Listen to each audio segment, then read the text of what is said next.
Malcolm nodded, but he really didn't want to talk business, especially with that. As the Yale and Harvard Business School grad with platinum hair, firm grasp of Japanese was way too rara AC for him at the moment. You know, Malcolm, I couldn't help overhearing a bit of what Carney was telling you earlier today. Malcolm raised his eyebrows. He hadn't seen such a move close enough to him.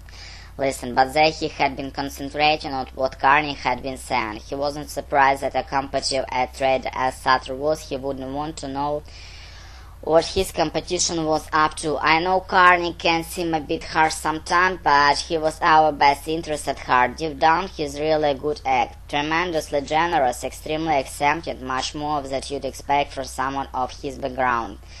Malcolm felt the skin above his eyes wrinkle, a resulting shard of pain where the doctors had stitched up his cheek. What do you mean, someone of his background? Malcolm flashed back to the night after he'd found about Georgette when Carney had told him his life story.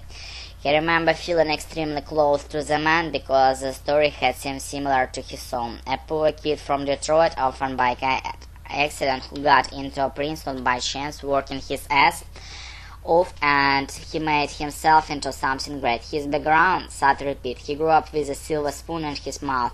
Exeter, then Princeton, all paid by his father, one of the richest men in Southern California. Carney could have turned out a regular ass like most of the people I knew when I was in Dexter and later in Yale, but Carney realized the value of hard work. He wanted to establish himself on his own without his family help. He inspired me to try and do the same. Malcolm leaned back against the elevator wall.